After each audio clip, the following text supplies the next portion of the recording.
এবার উপনিষদাবলী থেকে অর্চনা মাতৃমণি।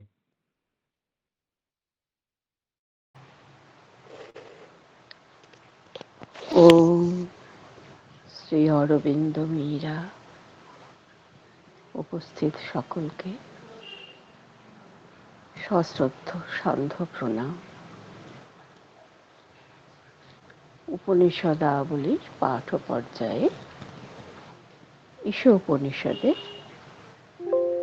পঞ্চদশ ও ষোড়শ মন্ত্রের বিশেষ ব্যাখ্যা প্রসঙ্গে শ্রী অরবিন্দ আমাদের যে দিক নির্দেশ দিয়েছেন তারই একটি অংশ আজকে পাঠের বিষয়। তার একটি ছোট শীর্ষ নাম দেওয়া আছে অবস্থা ত্রয়।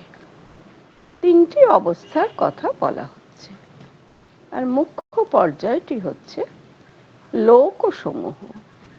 যে সপ্ত লোকের কথা বলা আছে উপনিষদে এবং মোটামুটি পুরাণেও, পরবর্তী ধর্মীয় সাহিত্যেও তার যা বিশেষ কিছু পর্যালোচনা করা হয়েছে পরলোক শীর্ষক অংশে। তারপরে তিনটি অবস্থার কথা বলছেন। তো কিসে তিনটি অবস্থা?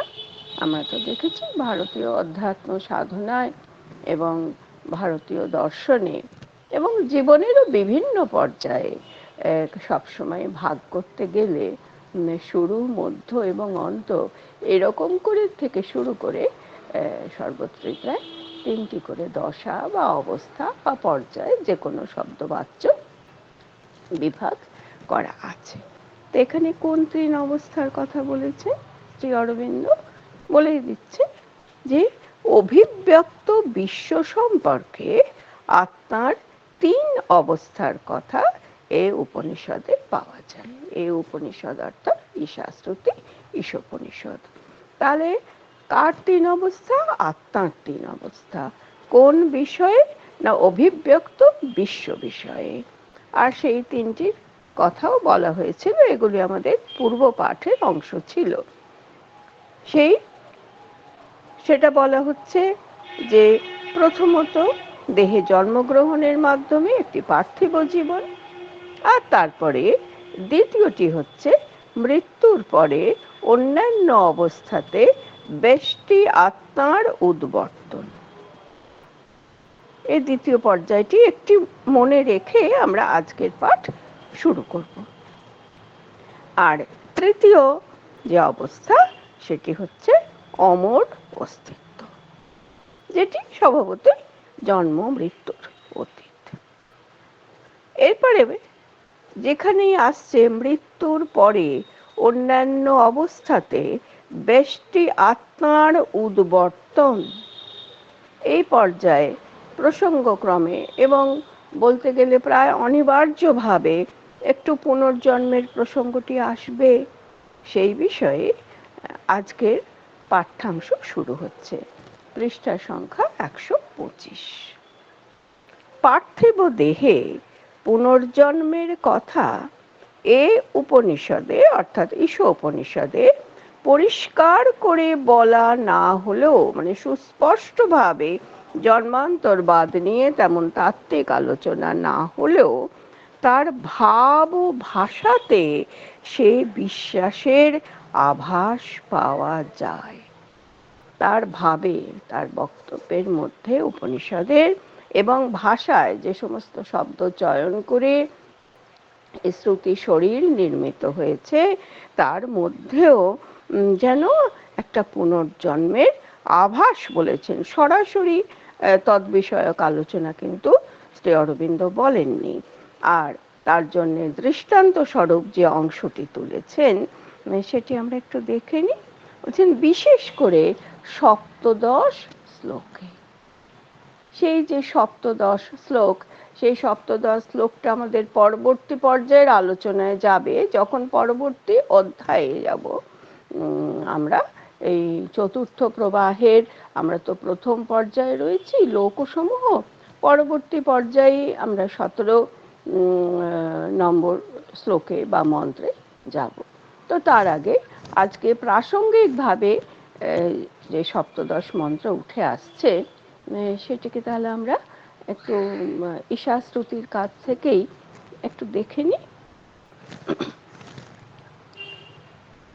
वायुरनिलममृतं मथेदं भस्मान्तं शरीरम् ॐ क्रतो स्मर कृतं स्मर क्रतो स्मर कृतं स्मर। সেখানে কি বললেন? বলছেন বায়ু, সব বস্তুর নিঃশ্বাস, শ্বাস বায়ু যাকে বলা হচ্ছে, অনিলম আর বায়ু, যে বায়ু বিশ্ব চরাচরকে প্রাণবন্ত রেখেছে। ব্যক্তি মানুষের শ্বাসবায়ু যখন বন্ধ হয়ে যায় তখনও তো সেই যে প্রাকৃতিক যে বৈশ্বিক শ্বাস বায়ু, সে বায়ুর তো তখনও কিছু ঘাটতি পড়ে না। সেই জন্য পৃথকভাবে বায়ু এবং অনিল দুটিরই শব্দই এখানে প্রযুক্ত হলো। তারপরে বলছেন অমৃতম, এক অমর প্রাণ, অথ ইদম, এই সমস্ত বিষয়টির মধ্যেই কি রয়েছে না সব বস্তুর নিঃশ্বাস রয়েছে। এবং অনিল, প্রচলিত যে মাতরিষ্যা যাকে বলেছেন বেদ বিভিন্ন অংশে, তাকে সেই প্রাণবায়ুই বলেছেন, চরাচরের প্রাণবায়ু। এবং অমৃত, অমরত্ব, এক অমর প্রাণ। কিন্তু যেটি প্রয়োজনীয় শব্দ যুগ্ম যা নিয়ে আজকে আলোচনায় এই মন্ত্রের কথা বলা হলো, সেটি হলো ভস্মান্তং শরীরম।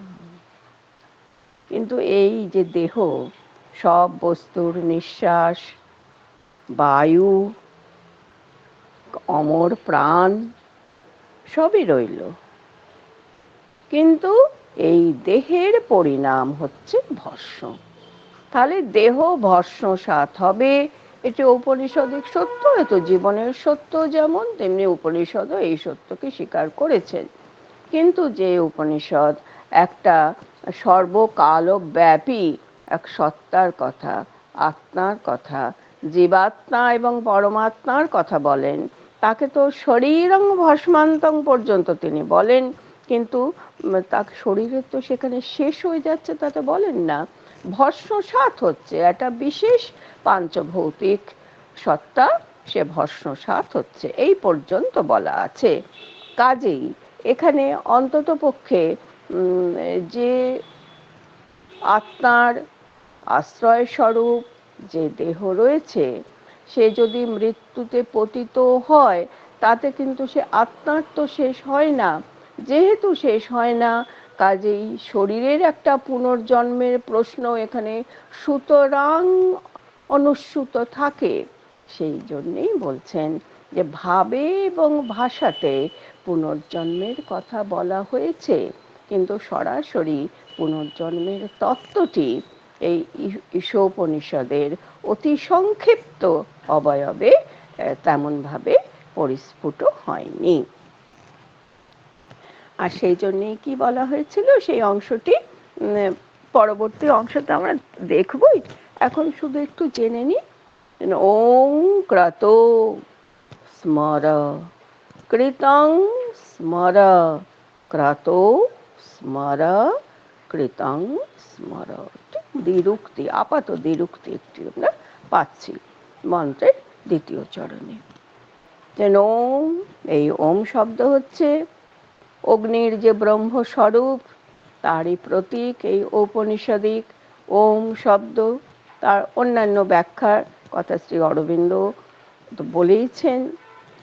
সরাসরি এই প্রসঙ্গেই দ্য আওয়ার অফ গডে একটি যথেষ্ট বড় প্রবন্ধ তিনি বলেছেন, আর বিশেষ অন্য যেখানে যা যা বলা হয়েছে সেগুলি তো রইলই। এই বলছেন, হে ক্রতু। ক্রতু শব্দের দ্বারা আমরা সাধারণভাবে কর্মকেই বুঝে থাকি। ক্রতু বলতে যজ্ঞকে বুঝি। আমরা খুব ছাত্র অবস্থায় যখন দেখেছি তখন ক্রতু শব্দ যজ্ঞার্থেই প্রযুক্ত হয়েছে। আর সেই যজ্ঞ হচ্ছে যে কোনো কর্ম, এবং শুধু কর্ম নয়, কর্ম বলে তো কিছু হয় না। প্রতিমা যেমন ততটা ব্যাপার নয়, প্রতিমার অধিষ্ঠাত্রী যে শক্তি তাঁরই কথা যেমন বলা হয়, তেমনি কর্ম বা কর্মের পশ্চাতে যে কার্যকরী শক্তি রয়েছে, সেই শক্তি কি করে? তাহলে এই ক্রতু হচ্ছে কর্ম বা শক্তি। সেই শক্তি কি করে না, মানস চেতনায় সেটি ইচ্ছা শক্তির রূপ ধারণ করে।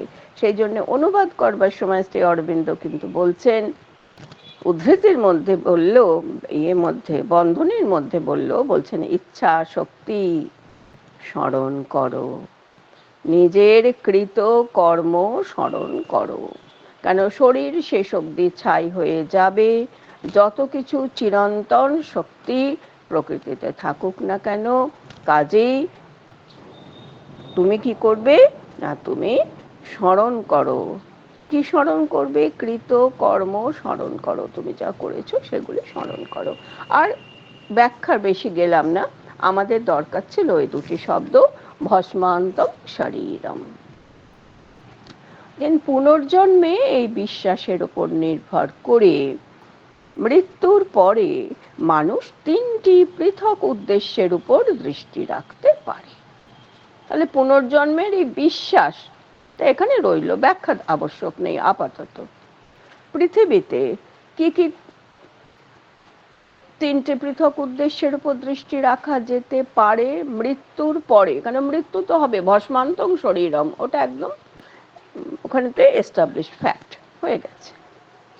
বলছেন যে পৃথিবীতে উৎকৃষ্টতর ও সুভোগতর এক বা বহু জীবন, আমরা এই এক বা বহু জীবন, এই বা শব্দ দিয়ে পুনর্জন্মকে যেমন স্বীকার করাই হয়েছে, তেমনি পুনর্জন্ম হতেই হবে এমন কোনো বাঁধা ধরা কথাও বলা হয়নি। এক জীবনও হতে পারে, বহু জীবনও হতে পারে। এই হলো একটি উদ্দেশ্য। আর পরবর্তী উদ্দেশ্য হচ্ছে পৃথিবীর ঊর্ধ্বে জ্যোতি ও সুখের লোকে হর্ষোল্লাসে নিত্যরতি। পৃথিবীর ঊর্ধ্বে জ্যোতির লোকে বা চিরসুখ লোকে নিত্যরতি, সেখানেই বাকি অবস্থাটা কাটিয়ে দেওয়া। আর যদি এই দুটোকেও পেরিয়ে যাওয়া হয় তখন হচ্ছে সর্বাতিশায়িত্ব। সর্বাতিশায়ী হওয়া, সর্বকে সমস্ত কিছুকে পিছনে ফেলে আরো এগিয়ে যাওয়া, অর্থাৎ সব বিশ্ব অস্তিত্ব বর্জন করে অনন্ত চেতনার বাস্তবে সিদ্ধ বা সম্ভাব্য কোনো আধের সঙ্গে কোনো সম্বন্ধ না রেখে, অনেকগুলো ক্লজ এখানে রাখা আছে পাশাপাশি, নিজের সত্য সত্তার মধ্যে যেমন তেমনি পরাৎপরে মিশে যাওয়া। তাহলে কি হলো? সমস্ত বিশ্ব অস্তিত্ব বর্জন করে পরাৎপরে মিশে যাওয়া, এটুকু হলো মূল কথা। আর সেটা কি করা হবে না, কোনো রকম বাস্তবে সিদ্ধ অথবা সম্ভাব্য হলেও হতে পারে সেরকম কোনো আধের সঙ্গে আধার আধেয় ভাব সম্বন্ধে যুক্ত না থেকে নিজের সত্য সত্তার মধ্যে যেমন ভাবে মিশেছিল এতদিন তেমনি করে পরাৎপরে মিশে যাওয়া। তাহলে সহজ করে বলতে গেলে মৃত্যুর পরে কি কি ঘটতে পারে? আপাত মৃত্যু, দৈহিক মৃত্যুর পরে পৃথিবীতে উৎকৃষ্টতর জীবন। তাহলে এখানে পুনর্জন্ম ছাড়া সেটার কোনো উপায় থাকে না। আর তা না হলে হচ্ছে জ্যোতির্লোকে অধিষ্ঠান, আর তা না হলে হচ্ছে পরাৎপরে মিশে যাওয়া। এই পুনর্জন্মে যদি বিশ্বাস করা যায় তাহলে এই তিনটি অবস্থার মধ্যে যে কোনোটি সেই যে জীবিত সত্তা তার পরম প্রাপ্তি।